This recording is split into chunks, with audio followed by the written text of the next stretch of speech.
বজরংবলীর সামনে অমাবস্যার দিনগুলিতে এই যজ্ঞ করলেই কিন্তু আপনার সমস্ত মনস্কামনা পূর্ণ হয়ে যাবে।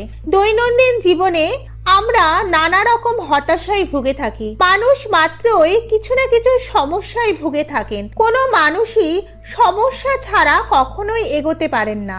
সমস্যা প্রত্যেকটা মানুষের মধ্যেই রয়েছে। তাই এই সমস্যা যত দূর সম্ভব আমাদেরকে সমাধান করতে হবে। আমাদের পরিবারে দাম্পত্য কলহ, বিবাদ, অশান্তি এই সমস্ত লেগেই থাকে। কারণ নানা রকম সমস্যা থাকলে সব দিকেই যেন আমাদের আটকে যায়। অর্থের দিক থেকে আমরা আটকে যাই, অর্থাৎ যে সমস্ত অর্থ হয়তো আসবে সেই সমস্ত অর্থ কিন্তু আটকে যায়। পরিবারে মানুষজন রোগে ভোগে, নানা রকম রোগ অসুখ ইত্যাদি কিন্তু লেগেই থাকে।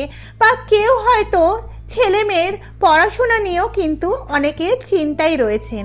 তাই যদি সমস্ত সমস্যা যদি একটিমাত্র যজ্ঞের দ্বারাই যদি সমাধান করা যায় তাহলে ভীষণ ভালো হয়। খুব ভক্তি সহকারে বজরংবলীর সামনে যদি এই যজ্ঞটা করতে পারি তাহলে কিন্তু অবশ্যই তার সমস্ত মনস্কামনা পূর্ণ হয়ে যাবে। তাহলে চলুন জানা যাক যে কিভাবে যজ্ঞটা করলে আপনাদের সমস্ত মনস্কামনা পূর্ণ হবে এবং সমস্ত বাধা বিঘ্ন দূর হয়ে যাবে। যে কোনো কাজেই আপনারা সাফল্যে শীর্ষে পৌঁছাতে পারবেন এবং সবার কাছেই আপনার নাম যশ কিন্তু বৃদ্ধি পাবে। ছেলে মেয়েদের পড়াশোনা খুব ভালো হবে।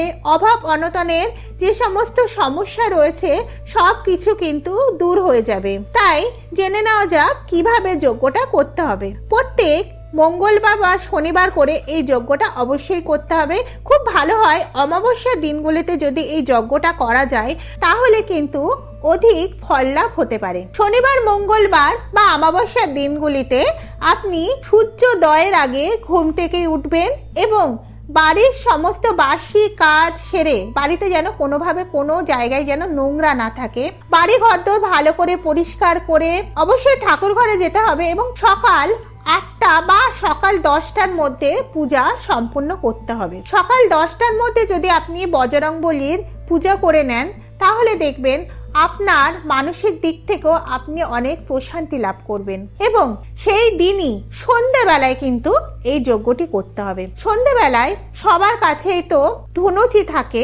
যদি ধুনুচি যদি না থাকে, কোনো মাটির কোনো পাত্রে যেখানে আপনি যজ্ঞ করতে পারবেন সেখানে একটা ঘুঁটে নেবেন। একটা যদি বড় ঘুঁটে হয় তাহলে আর্ধেক ঘুঁটে নিলেও হবে। 5খানা এলাচ, 5টা লবঙ্গ এবং দারুচিনি নিতে হবে এবং তাতে আপনি ঘি, মধু, যষ্টি মধু দিয়ে যজ্ঞটা কিন্তু আপনি অবশ্যই করবেন এবং সেই যজ্ঞে একটু কর্পূর দেবেন, দিয়ে তারপরে যজ্ঞে আপনি আগুন ধরাবেন এবং দেখবেন যে ধোঁয়াটা হচ্ছে সেই ধোঁয়াতে কিন্তু অবশ্যই আপনার মধ্যে পজিটিভ এনার্জি কিন্তু সৃষ্টি করবে এবং বাড়ির যত নেগেটিভ এনার্জি আছে সব কিছু কিন্তু দূর হয়ে যাবে।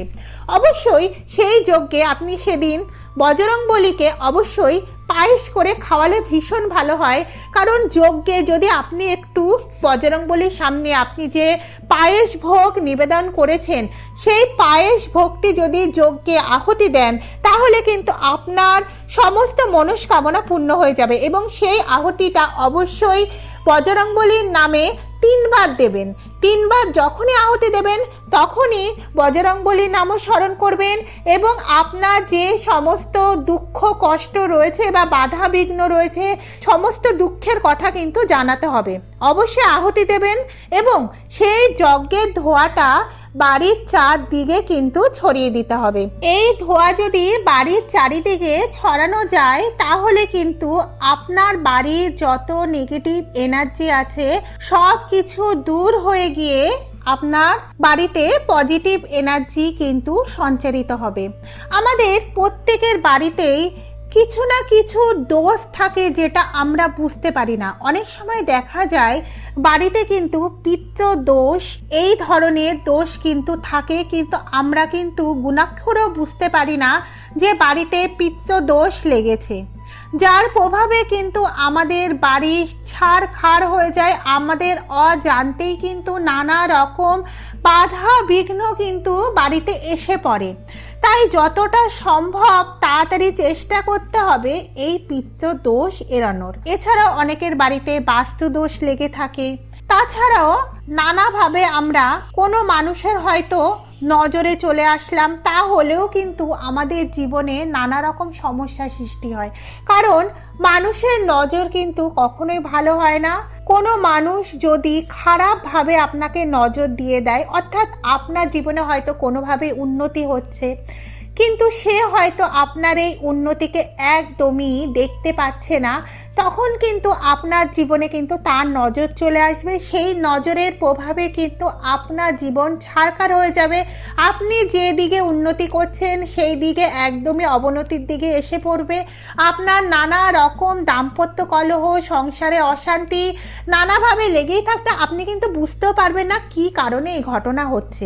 তাই এই দোষগুলিকে আমাদের কাটাতে হবে। আর এই যজ্ঞটাই হলো একদম মোক্ষম। এই হোম যজ্ঞটা যদি আপনারা বাড়িতে অবশ্যই যদি অমাবস্যাতে করে থাকেন এবং শনিবার মঙ্গলবারে যদি করে থাকেন, তাহলে কিন্তু আপনার জীবনে সমস্ত সমস্যা কেটে যাবে। চেষ্টা করবেন এই যজ্ঞটা অন্তত 7টা অমাবস্যাতে করবার জন্য, অথবা যে কোনো শনিবার মঙ্গলবার করেও যদি আপনারা এই যজ্ঞটা করে যান, তাহলে কিন্তু আপনার জীবনে কোনো ক্ষতি হবে না, বরঞ্চ উন্নতি হবে এবং সাফল্যের দিকে আপনি এগিয়ে যাবেন। হোম যজ্ঞের কিট আমি আমার ডেসক্রিপশন লিঙ্কে দিয়ে দিচ্ছি। আপনাদের যদি কারোর প্রয়োজন হয় সেই ডেসক্রিপশনের লিঙ্ক দেখেও কিন্তু আপনারা কিনে নিতে পারেন। তাছাড়া আপনারা যদি নিকটবর্তী কোনো বাজারে পেয়ে যান, তাহলেও সেখান থেকে কিনে নিলেও হবে। এবং এই হোম যজ্ঞে কী কী লাগবে সমস্ত কিছু আমার ডেসক্রিপশনের লিঙ্কে আমি দিয়ে দিচ্ছি, সেখান থেকে আপনারা চেক করে নিতে পারেন। আমার এই ভিডিওটা যদি আপনাদের উপকারে লেগে থাকে, অবশ্যই ভিডিওটি সকলের মধ্যে শেয়ার করে দেবেন। যদি আরও ভালো লেগে থাকে তাহলে ভিডিওটি একটি কমেন্ট করে দেবেন এবং কমেন্টে জয় শ্রীরাম জয় বজরংবলী লিখতে কিন্তু ভুলবেন না। আর ভালো লাগলে সাবস্ক্রাইব করতেও ভুলবেন না।